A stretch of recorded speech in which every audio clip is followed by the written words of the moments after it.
오늘 이제 교회력은 매년 조금씩 이렇게 다릅니다. 이제 5월 30일, 5월 30일은 이제 전통적으로 성령 강림 주일인데요. 이번에는 이제 6월 첫 주가 됐습니다. 우리가 속해 있는 교회는 기독교 대한 성결 교회인데요. 기독교 대한 성결 교회는 1907년 5월 30일에 세워졌습니다. 성령 강림 주일에 원래 세워진 거죠. 여러분이 잘 아시는 우리 한국에는 장로교회라고 하는 교회가 참 많이 있습니다. 언더우드 선교사님이 미국에서 오셔서 장로교회를 이제 세우시는데 많은 헌신을 하셨고, 또 언더우드 가문이 많이 헌신을 해서 여러분이 잘 아시는 사학에서 많이 알려진 연세대학교는 그 모든 땅도 언더우드 가문이 헌금을 해서 땅을 구입했고, 언더우드 선교사가 학교를 세운 그런 좋은 학교라고 할 수가 있습니다. 다른 학교들도 그렇죠. 감리교의 선교사인 아펜젤러 선교사님이 오셔서 우리 한국 땅에 복음을 전하셨고, 또 사학의 아주 유명한 이화여대 대학교도 이 선교사들에 의해서 이제 세워지고, 여러 많은 하나님의 사람들이 헌신함으로 세워진 학교들입니다. 근데 우리 성결교회는 선교사님들이 들어오셔서 세운 교회가 아니고, 그러니까 일본에 유학 갔던 정빈 김상준이라는 두 사람이 미국에서 온 선교사들에 의해서 동경에서 복음을 듣고, 동경에 있는 동경 성서 신학, 요즘 말하면 이제 동경 신학교죠.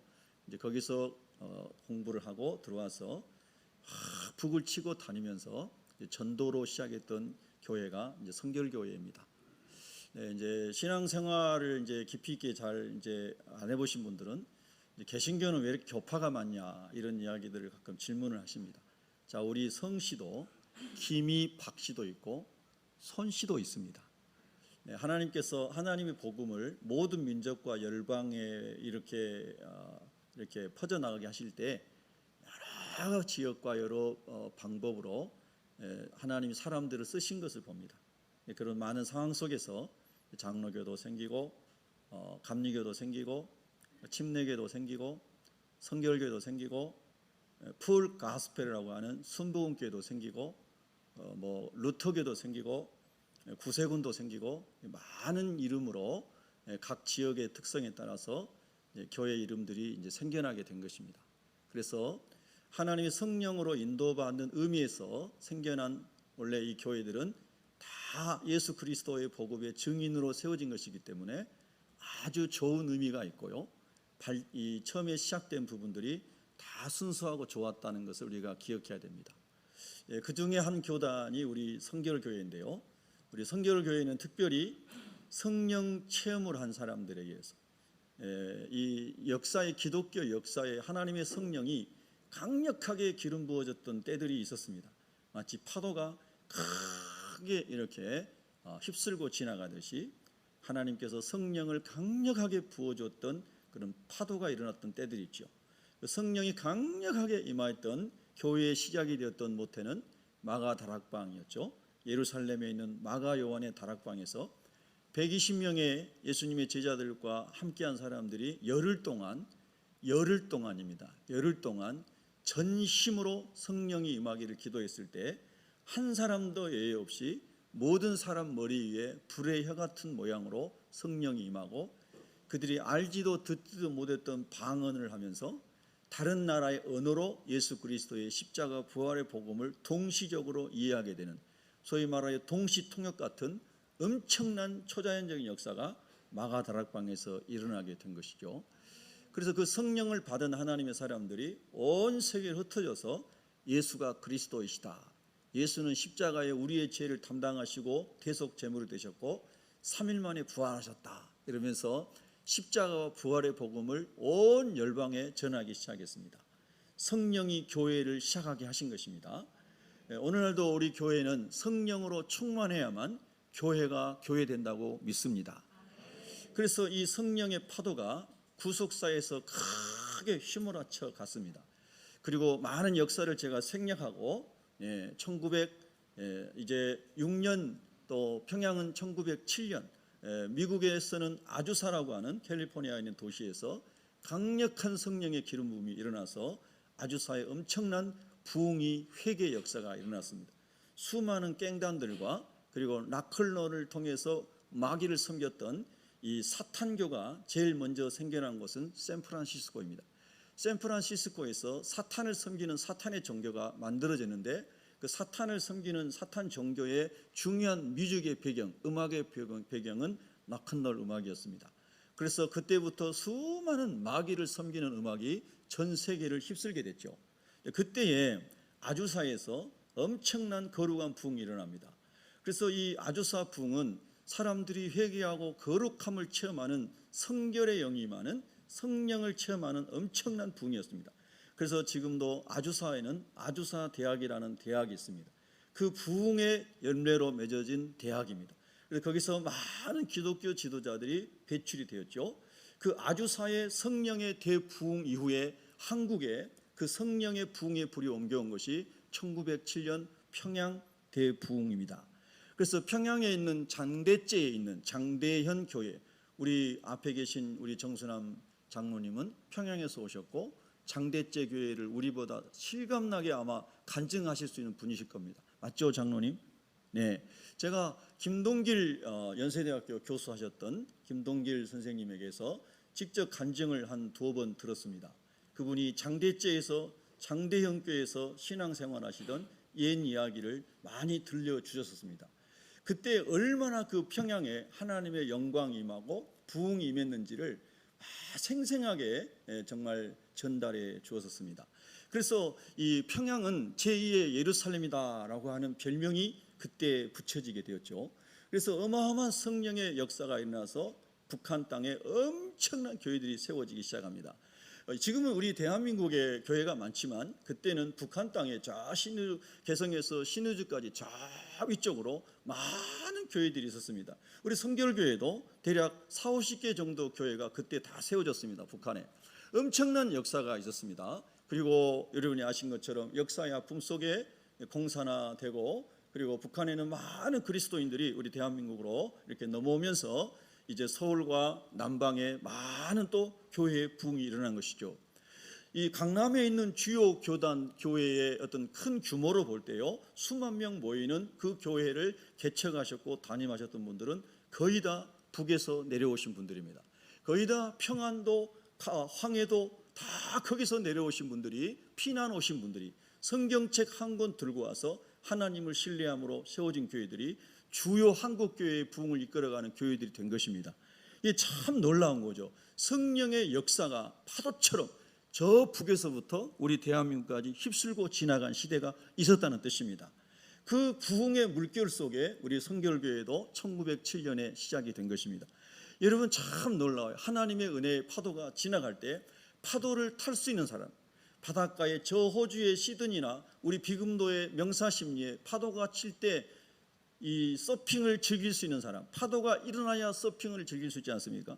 놀라운 하나님의 성령의 기름이 막 부어질 때에 예배에 참여하고 기도에 참여하고 은혜를 사모하는 사람들에게 하나님이 영적인 은사를 막 부어주시기 시작하는 겁니다.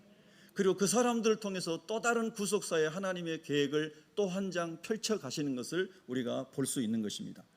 여러분, 저는 중국에 1998년도부터 거의 매년 지하교회를 섬기기 위해서 중국에 갔었습니다. 첫 중국에 갈 때 얼마나 아슬아슬하게 공항을 통과하고 하얼빈에 가서 그 추운 지역에서 일주일 동안 복음을 전했을 때 얼마나 많은 하나님의 은혜를 누렸는지를 모릅니다. 제가 구속사의 큰 하나님의 계획과 섭리들을 볼 때에 중국의 등소평 이후에 그리고 구소련의 고르바초프 이후에 하나님께서 저 북방의 공산 세력들이 장악하고 있는 나라의 문들을 막 열어주셨죠. 우리나라 노태우 대통령 시절에 북중 수교를 하게 하시고 여러 가지 우리가 단편적으로 역사를 볼 때는 경제적으로 정치적으로 여러 가지 이런 문물이 오가게 되는 이런 외교의 지평이 넓혀졌다라고 해석만 하겠지만 구속사에서 하나님의 성령의 기름 부심과 영혼들을 살리심과 열방을 구원하시고자 하는 하나님의 시간표에서 볼 때는 엄청난 마지막 시대의 은혜의 파도를, 성령의 파도를 일으켰던 것이 등소평 이후에 고르비 이후에 근 30년 동안 하나님이 이루어오신 놀라운 역사인 것입니다. 여러분은 이런 이야기를 처음 들은 분도 계시겠지만 하나님의 때와 구속사에 대해서 생각하고 책을 읽어보고 강의를 들어본 사람들은 익숙할 수도 있습니다. 여러분, 선교학자들이 얘기합니다. 그 이전에 20세기 이전에 오랜 세월 동안 선교해왔던 엄청난 선교의 파장보다 지금으로부터 30년 이전에 일어났던 선교의 역사가 더 엄청나다라고 선교학자들이 얘기하고 있는 것도 그렇습니다. 여러분, 중국은 지금도 공산 세력이 지금은 더 시진핑이 교회를 핍박하고 막 교회를 불태우고 예배당을 불지르고 예수 믿는 사람을 40년 50년 옛날부터 감옥에 있는 사람들 지금까지 이렇게 있고 엄청난 핍박이 있습니다. 그런데 여러분, 이것을 아셔야 됩니다. 중국이 개방된 이후에 한국에서 수많은 목회자와 평신도들이 재정을 헌신하고 시간을 헌신하고 그들의 전문성을 헌신해서 수많은 중국의 지하교회를 일으켰습니다. 그래서 여러분이 아시는 것처럼 지금 중국에는 1억 명이 넘는 그야말로 리얼 크리스찬들, 진짜 십자가를 위해 죽을 수 있는 사람, 이런 사람들이 1억 명이 넘습니다. 한국은 우리가 복음화율이 예전에 25%에서 지금은 17%, 16% 정도로 낮아졌다고 통계청 자료에 의하면 그 정도 됩니다. 갈수록 줄어들고 있고 숫자만 줄어든 것이 아니라 기도도 줄어들고 있고 예배도 줄어들고 있고 모든 것이 풍요로워지고 살 수 있는 환경이 좋아지면서 한국교회는 계속해서 잠들어가거나 죽어가고 있습니다. 근데 우리가 깨어있는 한국의 그리스도인들이 중국의 하나님의 부르심을 따라서 가서 지하에 숨어서 토굴 속에서 그리고 그 3만 평 옥수수밭 속에 가운데 노른자 같은 그 속에 초가집 속에서 이렇게 등등 이런 움막에서 중국의 사람들에게 복음을 전하고 그들이 공산 치하에서도 예수님을 생명처럼 여기게 만날 수 있도록 기도하고 우리가 헌신했지 않습니까? 그 중에 저도 근 20년을 갔습니다. 그런데 여러분, 그런 과정 속에서 중국에서는 1억 명이 넘는 사람이 예수를 위해 죽겠습니다 하는 사람이 지하에서 신앙생활을 하고 있다는 것입니다. 제가 심양에 갔을 때 제일 놀라웠던 사실은 중에 하나가 뭐냐면요, 우리가 중국을 위해서 중국의 복음화를 위해서 기도하고 있죠 사실. 그래 갔습니다. 근데 그 심양에 있는 모처에 갔을 때 그 한족의 아무개가 엘더인 장로가 그것을 다 섬기는 곳인데요, 그곳에 갔더니 모든 나라와 민족의 국기를 다 걸어놓고 모든 나라와 민족을 위해서 그 중국의 지하 그리스도인들이 얼마나 열심히 중보 기도를 하는지 1초도 빼내지 않고 하루 24시간을 계속 릴레이 기도를 하고 있습니다. 계속해서 릴레이 기도를 하고 있습니다. 너무너무 놀랍지 않습니까? 그래서 지하교회 많은 사람들이 저 중국의 여러 성에서, 우리로 말하면 도에서 이렇게 몰려와서 거기다가 이 다 숙소를 다 마련해 놓고 계속 오늘은 어느 교회에서 기도한 날이에요. 그럼 그 기도가 끝나기도 전에 다음 준비하고 있다가 들어가는 거예요. 그래서 계속해서 24시간을 매년 기도를 합니다. 근데 제가 이제 그곳에 그 헝카이 장로님하고 한족입니다. 중국 한족 같이 이렇게 이제 갔는데 우리나라 태극기도 거기다 이렇게 깃발을 걸어놓고, 그리고 대한민국을 위해서도 이 A4 용지를 들고 대한민국을 위해서만 또 기도하는 거예요. 또 여러분, 얼마나 중국 사람들이 목소리가 그거 시끄러운지 아시죠? 엄청나게 기도를 하는데 우리가 중국을 위해서 기도하는 것보다 그들이 훨씬 더 기도를 많이 하고 있구나, 이거를 깨달은 게 그때였습니다. 와, 하나님이 대단한 역사를 이루고 계시구나. 중국의 지하 성도들을 1억 명 이상을 일깨우신 거예요. 사실은 그 이전에 문화혁명 이전 시대로 들어가면요, 중국은 엄청난 기독교 붕의 국가였습니다. 러시아도 마찬가지죠. 기독교 국가였지 않습니까?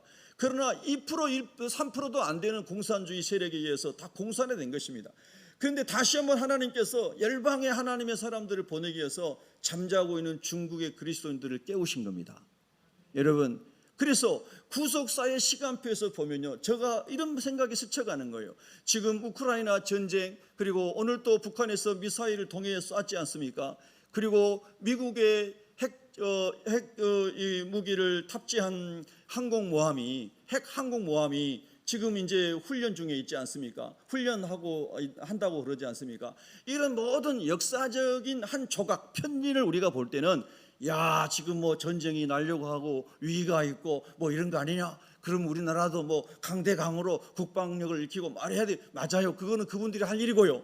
저는 하나님의 시간표와 하나님의 계획을 여러분에게 알려드리고 싶은 거예요.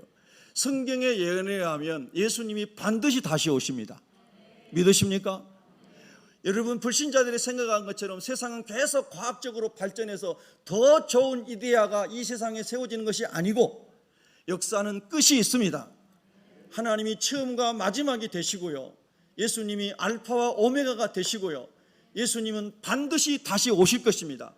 근데 예수님이 다시 오시는 그날이 언제입니까? 그날의 징조가 어떤 것입니까?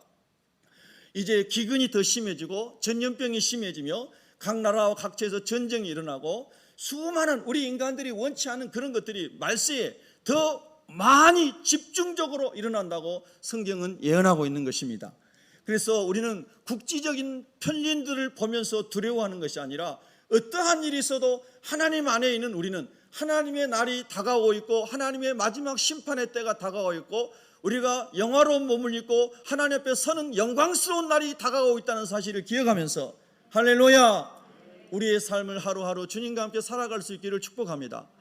전쟁이 일어나도 두려움이 없고 폐해가 돼도 두려움이 없고 전염병이 사람을 다 죽여도 두려움이 없습니다. 그건 하나님이 통치하시고 하나님이 주관하시는 하나님의 역사 속에 그 이런 일이 일어난다고 했기 때문에 하나님이 우리를 어떻게 데려가실지 주여 우리는 오직 주의 뜻대로 살기만을 원하나이다. 여러분, 그런 하나님 안에서 여러분의 인생관과 여러분 안에 있는 하나님이신 평강이 충만해지기를 진심으로 주님의 이름으로 축복합니다. 여러분, 오늘 하나님 말씀 우리가 세 번째, 왜 우리가 하나님을 예배해야 되는가에 대한 말씀을 묵상하고 있습니다. 첫 번째, 우리가 하나님을 예배해야, 하나님만을 예배해야 되는 이유는 하나님께서 창조하셨기 때문이다. 모든 만물을 창조하시고 우리에게 선물로 주셨습니다. 그리고 우리 인생도 하나님의 형상대로 창조하셨습니다. 그리고 모든 이 세상의 것들을 다스리게 하셨습니다. 다스림은 섬김과 그리고 보호와 지도와 인도, 이런 의미라고 했습니다. 그래서 하나님이 모든 것을 창조하셔서 우리에게 선물로 거저 주셨기 때문에 우리는 하나님을 예배해야 합니다. 하나님을 예배하는 존재로 이사야 43장 7절과 21절에 우리를 만드셨기 때문에 우리가 하나님을 예배할 때 우리는 가장 행복합니다. 그래서 성령으로 말미암아 하나님을 예배할 때 내가 진짜 행복하다고 가식으로 말하지 않고 진심으로 고백하는 것이 진짜 크리스찬 거듭난 사람인 것입니다. 제가 월요일 날도 길거리 전도를 하면서 여러분 주중에 새벽에 나오신 분들은 들으셨습니다마는 이 길거리 전도를 하는데 지나가다가 한 청년을 만나서 이렇게 시간을 좀 내줄 수 있겠습니까? 그래서 허락을 했습니다. 그래서 허락을 받고 이야기를 나눴습니다. 복음을 전했습니다. 십자가와 부활의 복음을 전했습니다. 한 30여 분 지나갔을 겁니다. 지나가던 제 또래나 저보다 좀 나이가 더 들어보는 남자가 지나가면서 야, 사기치지 마! 이 나쁜 놈아! 왜 지나가는 사람 잡아놓고 사기쳐? 막 이러면서 막 입에 담지 못할 말을 막 하고 지나갔습니다. 근데 제가 그런 사람이 저를 회방하고 복음 전도를 회방하고 지나갈 때 너무나 마음이 평안했습니다. 하나님 아버지, 저 사람이 지금 사단에게 붙잡혀서 우리나라 종교의 자유가 있고 개인이 동의하면 복음 전할 수 있는 자유가 있는 나라입니다, 여러분. 할렐루야. 근데 왜 그 사람이 지나가면서 욕설을 하고 지나갑니까? 회방하고 지나갑니까? 제가 이성적으로 판단하면 전도하는 것을 잠깐 멈추고 전화기로 112로 신고해서 경찰을 부를 것입니다. 저 사람은 우리나라 종교의 자유가 있고 신앙의 자유가 있는 나라에서 동의를 얻고 복음을 전하고 있는데 저렇게 회방하는 것은 감옥 갈 일이에요. 예, 아무도 여기 대답도 안 하고 아멘도 안 하는 거예요. 내가 감옥 갔으면 좋겠어요. 그 사람 감옥 가라고 한 얘기가 아니고요. 그거는 종교의 자유를 침해한 행위입니다. 그 사람은. 저는 동의를 얻고 복음을 전했어요. 할렐루야. 동의했어요. 그리고 나중에 주님이 강동하시고 역사하셔서 길거리에서 예수님을 진지하게 영접했어요. 자기의 이름을 주고 자기 전화번호도 다 적어줬어요. 그래서 그날 전도하는 그 센터 교회인 그 교회는 독립교회입니다. 성결교회도 아니고 장로교도 아니고 그 교회에 잘 이렇게 안내해 줬습니다. 이제 이번 주 화요일 날 또 제가 일주일에 하루씩은 20명 이하 모이는 작은 교회들 전도 도움을 주기 위해서 가기로 하루를 헌신하기로 해서 8교회와 함께 제가 전도 동역을 하고 있습니다. 그래서 이번 주는 화요일 날 만납니다. 가서 확인할 것입니다. 그 영혼을 잘 섬기고 있는지. 여러분, 하나님의 성령께서 함께 하실 때 막 마귀가 공격하고 욕을 해도 마음이 평안함을 느꼈습니다. 한편으로는 너무 감사했습니다. 하나님, 복음 전하다 바울은 돌 맞고 성 밖에 버려졌는데 저는 이 정도 욕을 먹으니 그래 그나마 하나님 감사합니다. 저 사람이 나한테 병 깨가지고 와가지고 막 찌르지 않아서 참 감사합니다.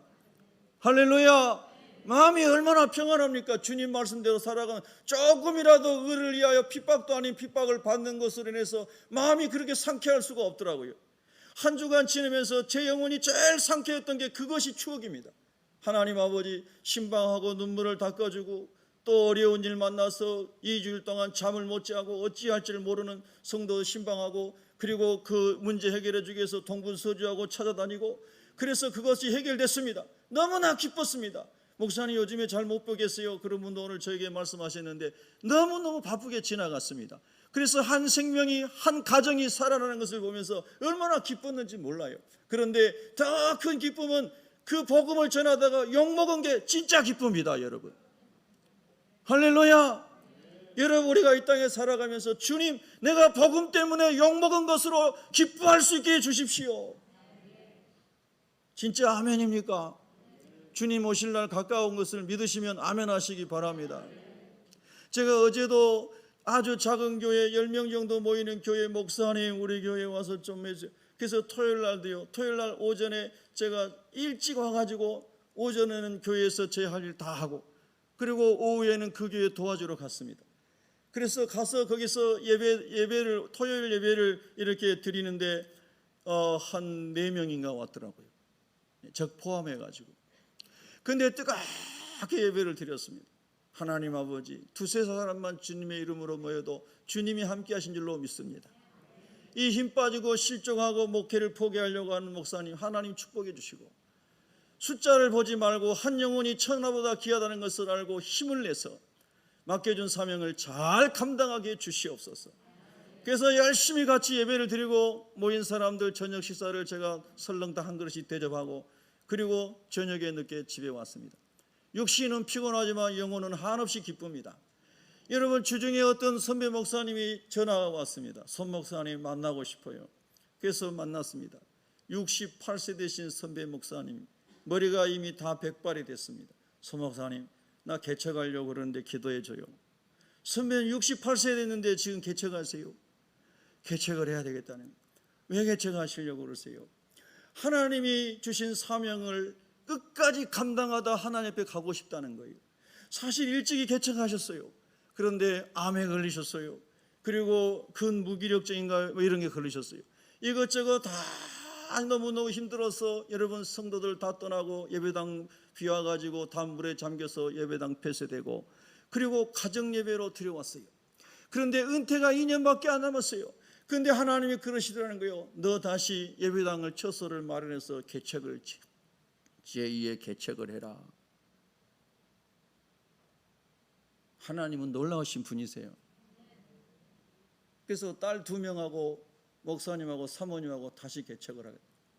그런데 일산에 어디 후곡마을에 어디에 지하실에 예배당 나온 게 있는데 손 목사님 가서 좀 봐주세요. 여기다 해도 될지 안 될지 좀 봐주세요.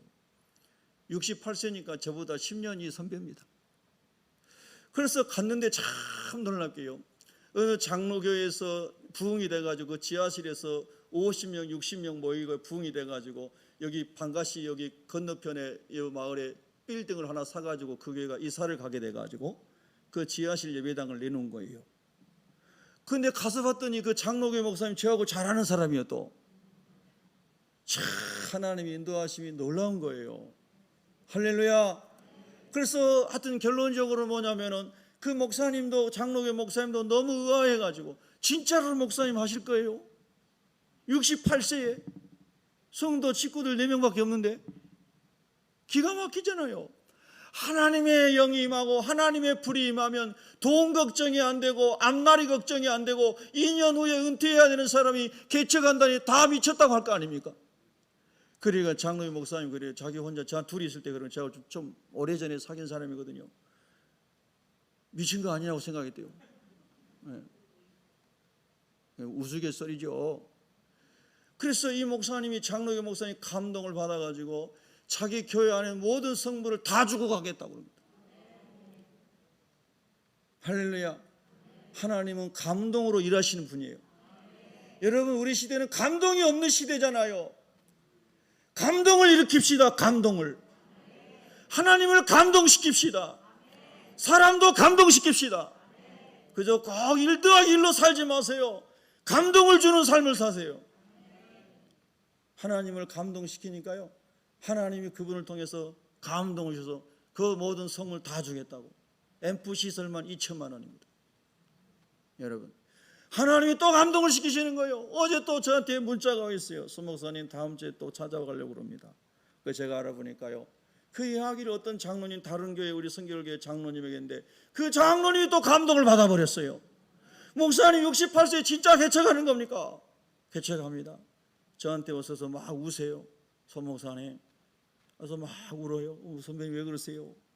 하나님이 나에게 교회를 개척하게 하셨고 내게 사명을 주셨는데 내가 암 때문에, 내가 육신의 질병 때문에 다 무너져 가지고 목회를 거의 포기하다시피 하고 가정 예배만 드렸는데 하나님이 다시 교회를 세우라고 해요. 그래서 나는 이 길을 감사함으로 갈 거라고 그러면서 막 우시는 거예요. 근데 어떤 장로님하고 그 이야기를 했는데요, 그 교회 장로님이 어떤 서울에 있는 사람이 많이 모이는 교회 장로님이세요. 그 장로님이 뭐라고 하시냐면요, 그 교회 인테리어를 우리가 다 해주겠습니다. 네. 할렐루야. 감동적 헌신은 감동을 일으키고요, 또 다른 감동을 일으키는 거예요. 할렐루야. 여기까지 전부 서론입니다. 네, 옆 사람에게 인사하세요. 여기까지 서론이랍니다.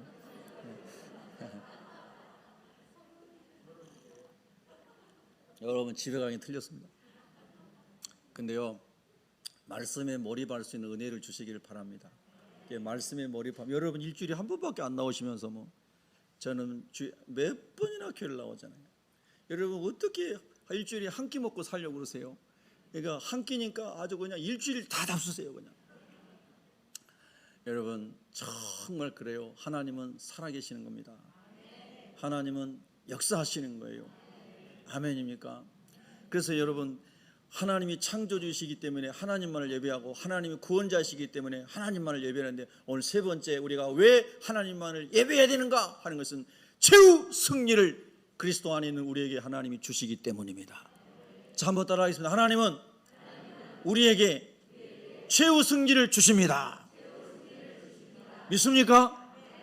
여러분 다시 한번 따라합시다. 최후 승리가 주님 안에서 나의 것입니다. 아멘입니까? 이게 믿어져야 되는 거예요. 여러분, 오늘 우리 박 장로님 기도하신 것처럼 새벽 일찍이 새벽마다 큐티하는 본문이 창세기의 요셉 이야기였습니다. 요셉이야말로 로마서 오늘 8장 28절에 나오는 하나님을 사랑하는 자, 그 뜻대로 부르심을 입은 자들에게는 요셉이 어떠한 경우에도 하나님을 사랑하고 거룩을 지키고 하나님의 꿈을 붙잡고 노예 생활도 신실하게 하는 이 요셉이 하나님을 사랑한 사람입니다. 하나님을 기쁘시게 한 사람입니다. 보디발의 아내가 그렇게 음란하게 유혹을 해도 뿌리치고 도망간 사람입니다. 여러분, 이 세상 사람은 돈 많으면 더러운 짓거리하고 악한 짓거리하는 사람이 세상에 얼마나 많습니까? 그 요셉은 하나님의 꿈을 붙잡았습니다. 거룩한 길을 갔습니다. 월급이 없는 노예도 신실했습니다. 오직 하나님의 영광을 위해 살았습니다. 모든 것이 합력하여 선을 이루었습니다. 로마서 8장 28절에 아름다운 모델 중에 한 사람이 요셉인 것입니다. 여러분, 오늘 우리도 이 시대를 살아가고 있습니다. 하나님께서 이 역사의 기가 막힌 소용돌이 속에서, 우리가 해석할 수 없는 역사의 진전 속에서 하나님의 뜻이 이루어가고 있음을 믿는 사람은 요셉처럼 살아가게 될 줄로 믿습니다. 여러분, 아멘입니까? 그래서 최후 승리를 믿는 자에게 주시는 하나님만을 예배하겠나이다. 우리 인생에 우리를 잠깐 편안하게 하기는 돈을 예배하는 것이 아니고, 우리 인생에 잠깐 우리에게 즐거움을 줄 수 있는 명예와 지위를 우리가 숭배하는 것이 아니고, 우리가 최후의 심판대 앞에 섰을 때에 예수 그리스도의 보혈로 우리의 죄를 다 씻겨주시고 천국으로 들어가게 하셔서 최후 승리자가 되게 해주시는 하나님만을 예배하겠나이다. 아멘입니까? 여러분, 그런 은혜가 오늘 이 시간에 한 번 더 영혼에 새겨지기를 주님의 이름으로 축복합니다. 자, 여러분, 그런 말씀을 요약해서 제가 말씀을 드립니다. 오늘 본문의 첫 번째, 그리스도 예수 안에 있는 자는 결코 무엇이 없습니까? 정죄함이 없습니다. 한번 따라하겠습니다. 정죄함이 없습니다. 세상 사람들은 죄를 지으면서 성공할 수 있습니다. 더러운 삶을 살면서 삭개오처럼 부자 될 수 있습니다. 더러운 삶을 살면서 높은 자리에 올라갈 수 있습니다.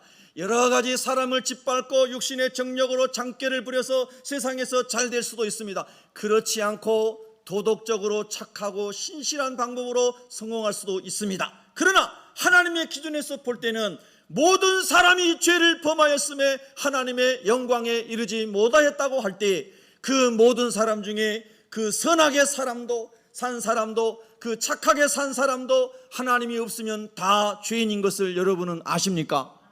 왜 그렇습니까? 창조주 하나님이 하나님 형상대로 우리 인간을 지으셨는데, 그리고 모든 것을 다 주셨는데, 여러분의 부모님들이 여러분과 저를 낳으시고, 우리 어머님이 8남매 중에 막내로 저를 낳으시고 41살에 저를 원치 않는데 어떻게 낳았다고 그러시더라고요. 그래서 제가 원치 않았는데 태어난 사람입니다. 그래 태어나가지고 그 가난한 시절에 우리 어머니가 젖동량을 해서 키웠다고 합니다. 예, 어쨌든 그렇게 태어난 거예요. 근데 나중에 우리 어머니가 잘났다고 그러더라고요. 여기서 아멘이 크신 사람은 복을 받을지. 예. 할렐루야. 이런 제가 나도 본론을 잃어버렸네. 본론을 잃어버렸어요. 그래가지고 이렇게 부모가 저를 낳아가지고 여러분을 낳으셔서 이 똥걸레 갈아주고 뭐 오만 때를 다 받아주면서 때 쓴 거를 받아주면서 키웠어요. 그래서 이제 자기가 좀 커가지고 공부도 잘하고 뭐하고 뭐 이렇게 좀 잘 됐어요. 그랬더니 자기 아버지는 이 아버지는 우리 아버지 아니라고, 이 엄마는 우리 엄마 아니라고, 드라마에 가끔 나오잖아요. 결혼하려고 그러는데 아주 부잣집 회장님 딸하고 결혼했는데 자기 엄마 아빠는 자랑할 데가 하나도 없는 거예요. 그러니까 우리 엄마 아빠 없다고 거짓말하고 결혼했다가 나중에 진짜 엄마 아빠가 저 결혼식 날 결혼식장에 못 들어가고 뒤에 숨어가지고 그 느끼면서 아들을 향해 선물을 가지고 가는데 전달도 못 해주고 돌아가는 드라마 속의 이야기 나오죠. 그래요, 안 그래요? 여러분, 하나님이 우리를 창조하시고 우리 모두에게 가장 귀한 것을 선물로 다 주셨는데 그 하나님께 감사하지도 아니하고 그 하나님을 영화롭게도 하지 아니하는 이것이 가장 불효죄. 영혼의 아버지를 아버지로 부르지 못하고 부끄러워하고 없다고 말하는 가장 불효죄. 할렐루야. 그게 가장 큰 죄 중에 죄예요, 여러분. 있습니까? 그래서 모든 인간은 죄인이에요.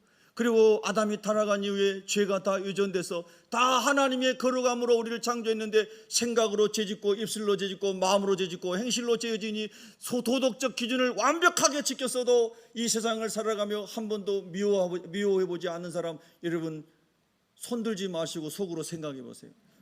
다 한 번씩은 미워해봤을걸요. 다 한 번씩은 시기해봤을걸요.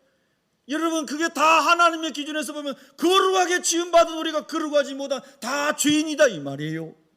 성경의 기준대로 믿어지시면 아멘. 그래서 모든 사람이 다 죄인이에요. 그래서 죄가 없는 것인 천국에 우리가 갈 수 없는 거예요. 근데 하나님께서 죄 없으신 예수 그리스도를 우리의 죄값을 지불하게 하여 십자가에서 대신 죽게 하여 주심으로, 주를 믿는 자마다 죄가 용서되게 하여 주심으로 정죄함이 없는, 너는 죄인이다 라고 정죄하는 것이 아니라 너는 용서받았느니라 라고 선언해 주시는 하나님의 은혜로 저와 여러분이 천국 가는 것을 믿으면 아멘 하시기 바랍니다. 그러니까 하나님의 기준에서 하나님이 없이 도덕적으로 착해서 성공한 사람도 하나님의 거룩이 없는 사람은 심판대 앞에 왔을 때에 다 지옥 간다라고 말씀하시는 거예요. 아버지를 아버지라 부르지 않았잖아요. 아버지를 감사하지 않았잖아요. 아버지를 찬양하지 않았잖아요. 그래서 그 사람은 지옥에 가는 거예요. 여러분, 성경에 누가복음 16장 19절 이하에 보면은 이제 평생 매일 잔치하며 사람들 불러다가 먹고 마시고 즐겼던 부자가 죽었습니다. 하나님을 알지 못한 사람이었습니다. 가난한 사람이 자기 집 앞에 와도 눈 한 번 쳐다보 주지 않고 눈길 한 번 주지 않고 이만큼이라도 부스러기라도 주지 않은 아주 욕심 많은 사람이었습니다. 이 사람이 죽었습니다. 어디에 갔습니까? 1번 천국. 덥다고 아무렇게나 대답하지 마세요. 2번 지옥. 어디 갔어요? 지옥에 갔어요. 음부에 갔다고 그랬어요. 그 음부는 히브리어 성경에 하데스라고 하는 지옥이에요. 영혼의 감옥이에요. 지옥에 갔어요. 근데 그 지옥에는 여러 가지 성경에 흑암이 있는 것도 있고 뜨거운 불이 있는 것도 있고 막 구더기가 있는 것도 있고 많은 그 성경에 묘사가 있는데 공통적인 게 뭐예요? 뜨거운 불구덩이가 지옥이에요. 여름이 아무리 뜨거워도 지옥에 비견할 수 없어요. 그런데 여러분, 그 지옥에 부자가 들어갔어요. 그래서 막 고통 중에 부르짖어요. 이 나사로, 천국에 가 있는 나사로를 다시 살려서 땅에 가서 저 땅에 있는 내 5형제들에게 지옥이 있는데 절대로 지옥에 오지 말라고 예수 믿고 천국 가게 해달라고 전도해 달라는 거예요. 그런데 한번 지옥에 온 사람, 한번 천국에 온 사람 내려갈 수 없어요. 한번 지옥에 빠진 사람 천국으로 건너갈 수 없어요. 땅에 있는 사람들의 복음을 듣고 복음 전함을 듣고 그들이 회개하여야 할지니라 주님 말씀하셨어요. 할렐루야. 그래서 우리가 땅에 있는 동안에, 살아있는 동안에 복음 전할 수 있기를 축복합니다. 에스겔 3장 17절 이하에 보면은 어떤 사람이 알지 못하고 예수님 말씀 듣지도 못하고 지옥에 갔어요. 여러분 주변에 잘 아는 사람이, 매일 여러분이 함께 직장에서 커피 마시고 지금 식사도 같이 하고 운동도 같이 하고 골프도 같이 치고 아주 좋은 친구고 잘 아는 사람이었는데 한 번도 그 사람에게 예수 그리스도의 십자가와 부활의 복음을 전한 적이 없어요. 그 사람이 알지도 못했어요. 들어보지도 못했어요. 그래서 죽어서 지옥 갔어요. 에스겔서에 뭐라고 합니까? 그 핏값을 너에게서 찾으리라 그랬어요. 그런데 너가 전했음에도 불구하고 그가 믿지 않았으면 그 사람 책임이지만은, 그 사람이 복음을 듣지 못하고 네가 그렇게 가까이 있으면서도 네 형제도 부모도 직장 동료도 학교 친구도 아무에게도 예수를 전하지 않았단 말이야. 세상에서 잘 되는 길이 있으면, 돈 버는 길이 있으면, 출세하는 길이 있으면 착한 사람에게 알려줘요. 친구에게 알려줘요. 그런데 가장 위대한 선물인 천국의 선물이 예수님 안에 있는데 한마디도 안 해요. 날마다 같이 놀고 즐기고 살아가면서 예수님 이야기는 입도 뻥끗 안 해요. 주님이 얼마나 슬퍼하시겠어요. 주님은 우리를 위하여 생명을 주셨는데 벌거벗겨진 채로 십자가에서 저주를 받으시고 창에 찔리시고 못에 박히시고 오만 조롱과 능멸을 다 당하시고 우리 주님은 나를 위해 죽어주셨는데, 아멘. 내가 복음을 부끄러워하지 아니하노니 이는 이 복음을 믿는 자에게 구원을 주시는 복음이 하나님의 능력이기 때문인 것입니다. 여러분과 제가 복음을 부끄러워하지 않기를 예수 이름으로 축원합니다. 저는 그렇습니다. 하나님, 천국 가는 신앙의 경주에서 나고자 되지 않게 하여 주시옵소서. 환난이 와도 핍박이 와도 나를 위해 기도하시고 나를 도우시는 성령님을 힘입어 반드시 이기게 하여 주시옵소서. 그리고 심판대 앞에 갔을 때 예수 그리스도의 보혈을 힘입어 천국에 가게 하여 주시옵소서.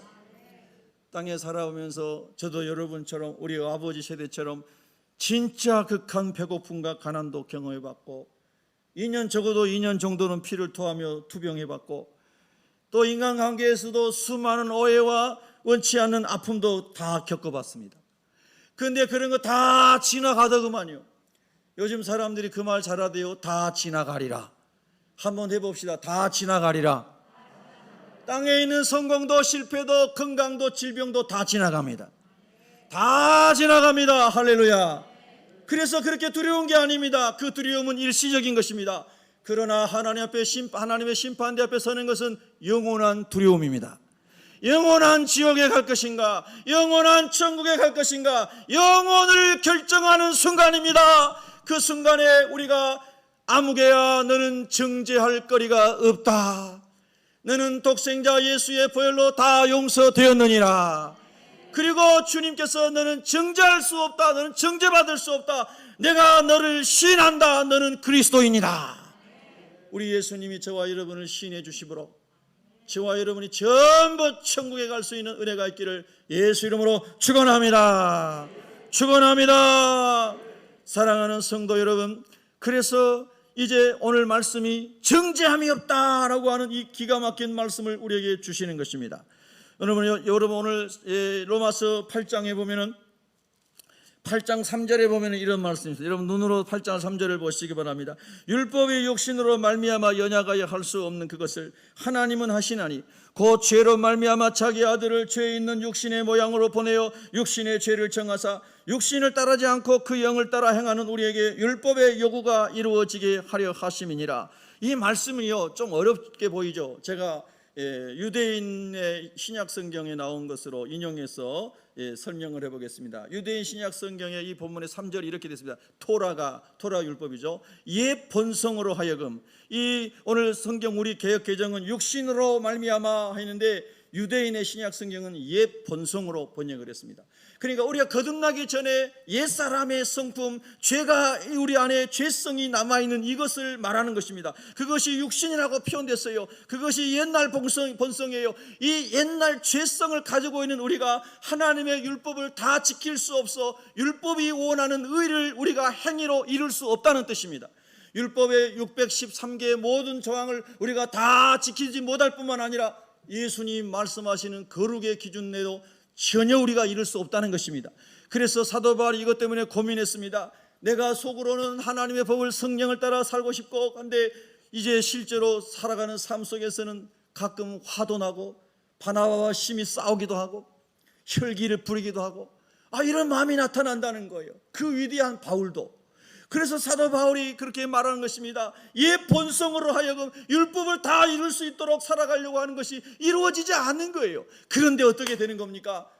생명의 성령의 법 안에 있는 예수 그리스도의 은혜의 법이, 십자가의 용서의 법이 우리가 회개할 때마다 우리를 깨끗하게 하심으로, 우리를 완벽하게 씻어주심으로 율법이 원하는 의를 십자가로 완성하셨느니라 이 말이에요.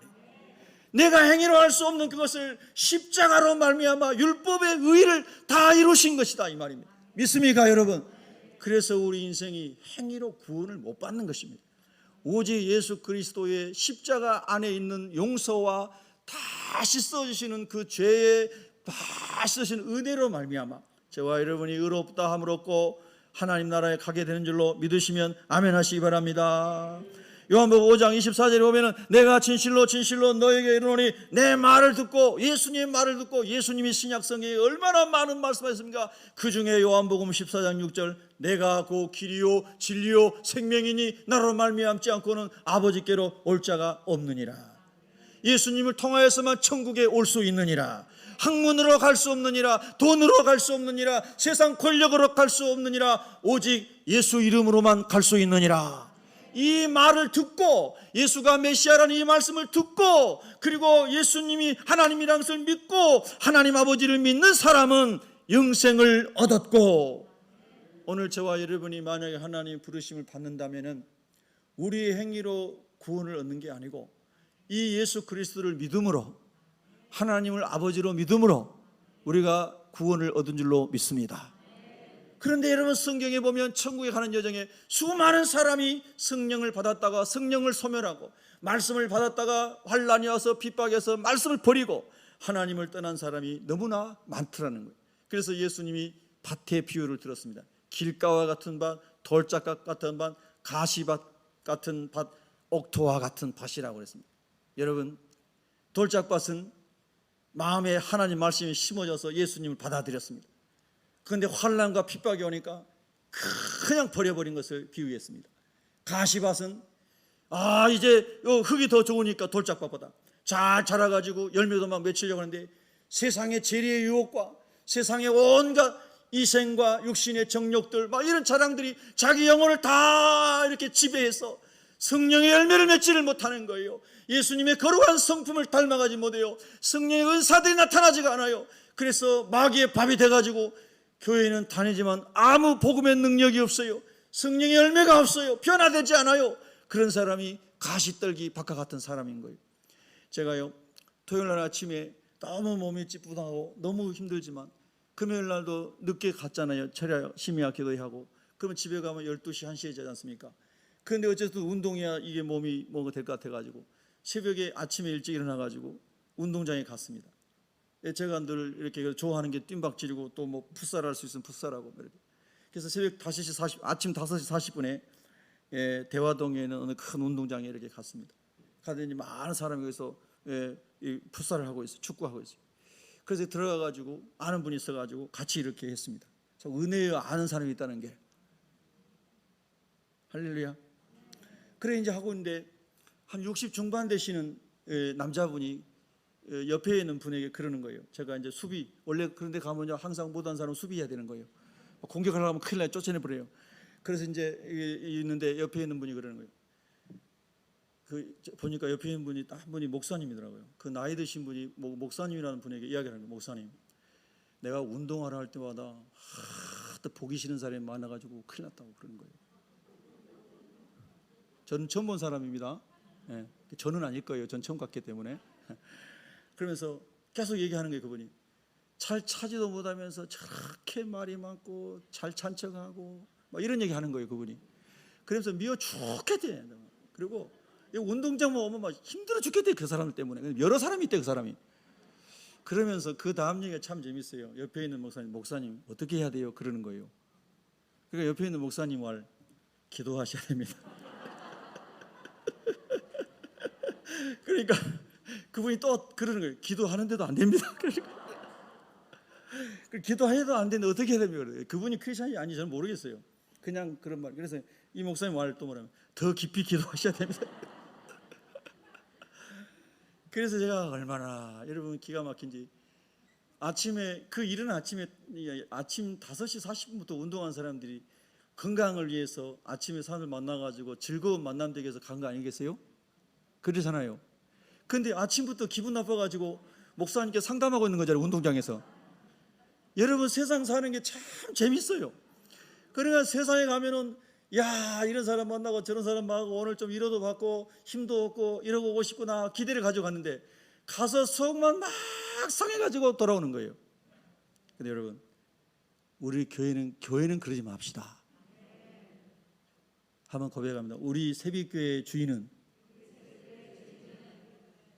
예수님이시고 주인 의식을 가진 사람은 납니다.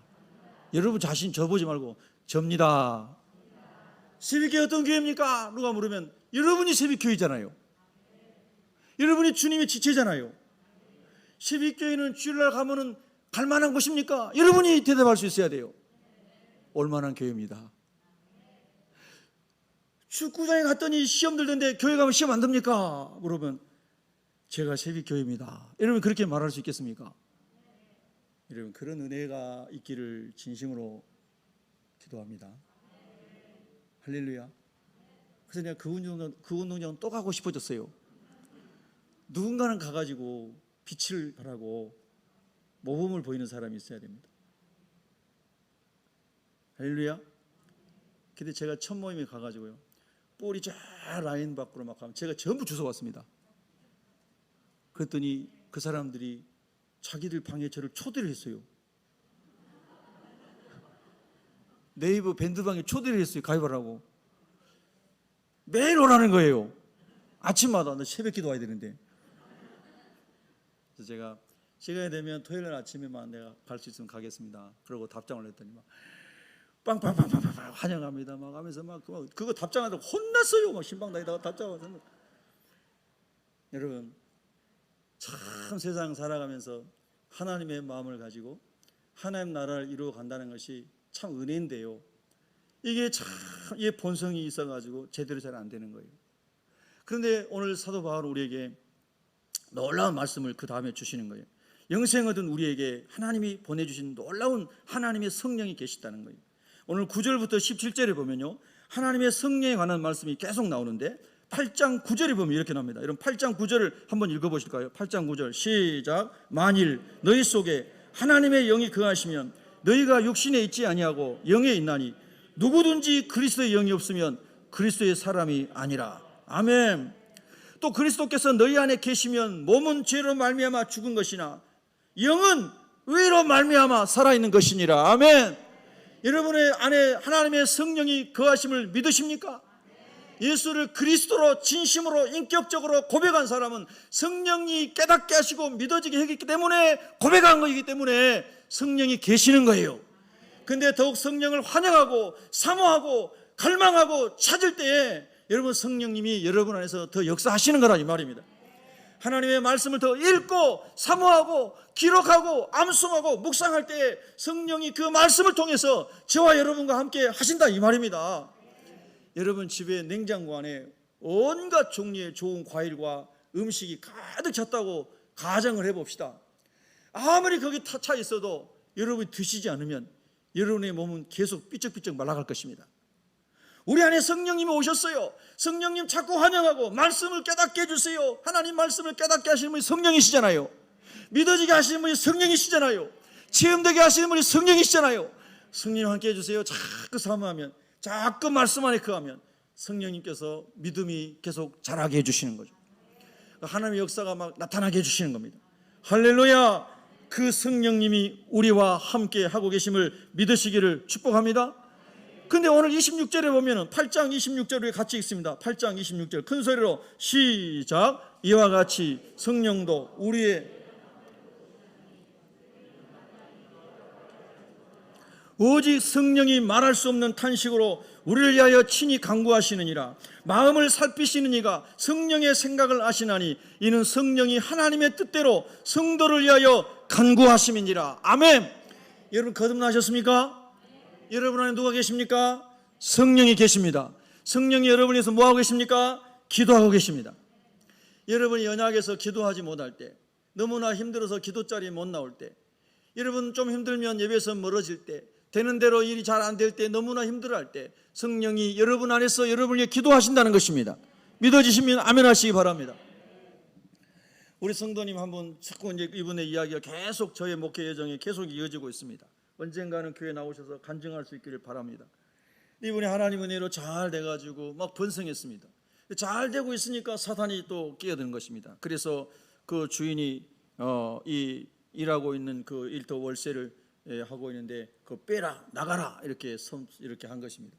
그래서 와 이제 잘 돼가지고 좀 이렇게 일어나려고 하니까 건물 주인이 나가라 그랬어요. 그런데 이제 그 나가서 다시 새 얻을 돈이 없습니다. 너무 힘든 거예요. 그분이 다른 심한 얘기는 제가 안 하겠습니다. 그분이 기회가 되면 간증할 수 있기를 바랍니다. 너무너무 힘들. 하나님 저도 너무너무 하나님 어떻게 해야 할지를 모르는 거예요. 인간으로서는 답이 없는 겁니다. 그때 하나님을 하나님께 맡기고 기도하는 거에는 없는 거예요. 아무리 찾아도 답이 없는 거예요. 하나님 아버지 이 보증금에 이 월세에 이만한 장소를 어디서 찾습니까? 제가 밤이면 휴대폰 네이버 부동산에서 수없이 부동산을 뒤지고 눈이 막 잘 안 보일 정도로 찾고 그러면서 막 했는데도 안 나오는 거예요. 그런데 나왔다는 거예요. 그래서 너무 좋아가지고 제가 밤중에 우리 아내랑 그 장소를 찾아갔습니다. 주소를 저한테 찍어주세요. 찾아갔어요. 식사동의 어느 곳에 장소가 나왔다는 거예요. 그래서 며칠 후에 계약하기로 했다는 거예요. 하나님 너무너무 감사합니다. 그래서 우리 권사님, 이 관계된 권사님이 찾아주기로 하셨는데 제가 권사님 됐습니다 하고 말씀을 드렸어요. 너무너무 기분이 좋았어요. 그런데요 이틀인가 지나가가지고 또 다른 사람이 껴가지고 계약을 안 하겠다는 거예요, 주인이. 그래서 또 막 황급하게 찾아다니면서 일산 시내를 막 뒤지고 다니고 그 돈에 맞춰가지고 가야 되니까요. 못 찾았어요. 그리고 저는 또 그 사역만 있는 게 아니잖아요. 여기저기 막 허대고 다녔는데 제가 너무 피곤해가지고 전화기를 꺼놓고 잤습니다. 자야지 살 것 같아가지고. 그리고 나중에 전화기를 이렇게 열어보니까 전화가 3번인가 몇 번 와 있어요. 그 어머니한테서. 그 보니까 목사님 찾았습니다. 그런 거예요.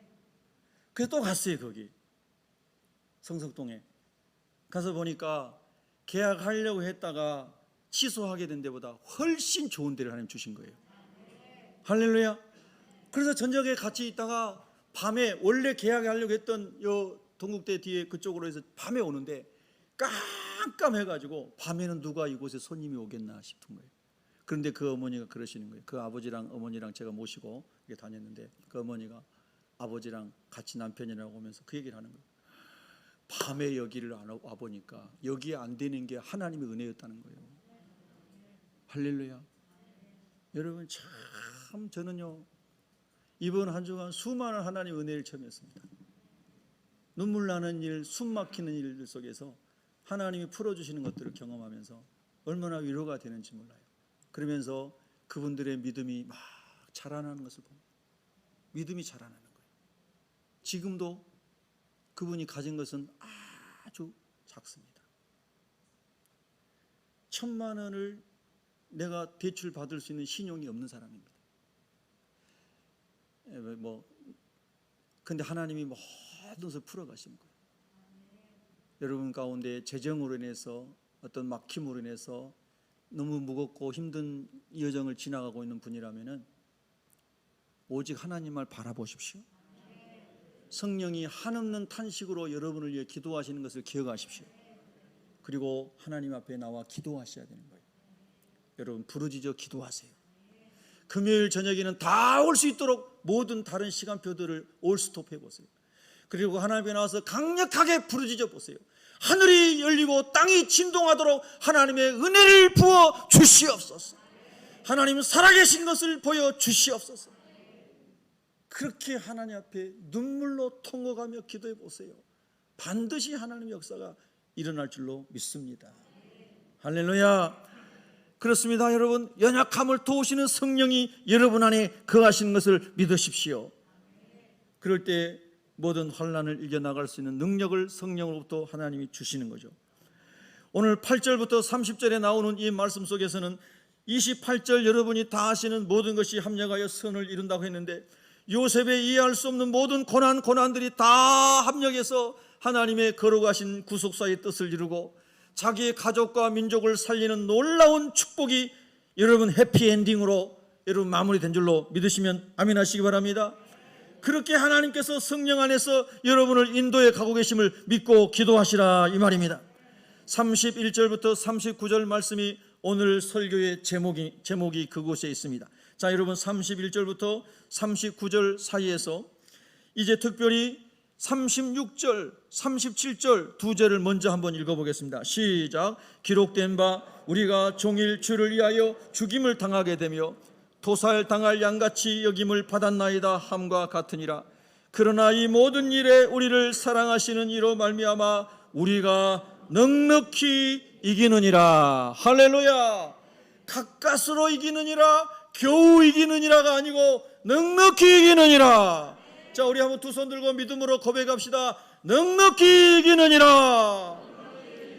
더 크게 넉넉히 이기느니라. 할렐루야. 여러분, 제가 아주 우스꽝스러운 질문을 해보겠습니다.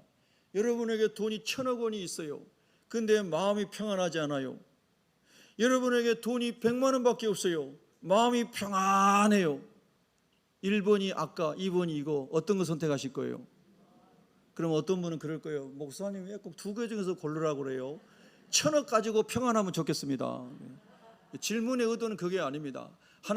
하나님께서 우리 인생 내내 주시는 것 중에 놀라운 축복은 평강입니다. 예수님 부활하시고 제자들 찾아오셔서 너희에게 평강이 있을지어다. 아멘입니까? 예수님 따라가다가 모든 걸 버리고 배와 그물을 버리고 예수님 따라가다가 핍박받고 고난받고 두려움 가운데 있는 그들에게 예수님 찾아오셔서 너희에게 평강이 있을지어다. 우리 인생의 가장 큰 축복 중에 축복, 평강의 복입니다. 여러분, 예수님의 평강이 함께 하시기를 주님의 이름으로 축복합니다. 그 원천이, 그 근본이 오늘 하나님의 말씀에 있다 이 말입니다. 성령님이 함께 하심으로 말미암아 넉넉히 이기게 하시니라. 할렐루야. 그럼 뭘 넉넉히 이기게 하십니까? 38절 39절 우리 믿음으로 읽어봅시다. 시작. 내가 확신하노니 사망이나 생명이나 천사들이나 권세자들이나 현재 일이나 장래 일이나 능력이나 높음이나 깊음이나 다른 어떤 피조물이라도 우리를 우리 주 그리스도 예수 안에 있는 하나님의 사랑에서 끊을 수 없으리라. 믿으시면 아멘. 자, 우리 두 손 들고 아멘 합시다. 할렐루야. 오늘 성령 강림 주일이잖아요. 성령 강림에서 우리가 영혼이 충만해져야 되잖아요. 아멘. 그 예배당을 나갔더니 동네 사람이 쳐다보고 야, 새벽기에서 예배드리고 나온 사람 얼굴이 왜 저렇게 밝냐 그래야 될 거 아니에요. 예? 저기는 왜 다 인상파들만 있냐 그러지 말고, 야, 얼굴이 밝다. 자, 여러분 조심스럽게 옆 사람을 쳐다보시면서 이렇게 인사하겠습니다. 얼굴이 천사 같습니다. 할렐루야, 할렐루야. 예? 아멘.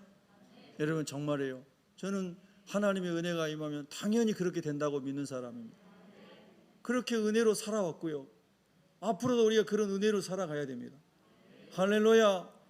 얼마나 놀라운 일입니까? 오늘 본문에 기가 막혀요. 사망도 생명도 천사도 권세자도 현재 일도 장래 일도 어떤 것도 끊을 수 없다는 거예요. 이 하나님이 넉넉하게 이기게 해주시는 이 말씀이 저와 여러분의 심령에 잘 박힌 모처럼 잘 내린 영혼의 닻이 돼서 끝까지 천국까지 승리하시기를 예수 이름으로 축원합니다. 그 하나님 믿는 사람은 하나님만을 예배합니다. 할렐루야. 네, 우리 기도하겠습니다.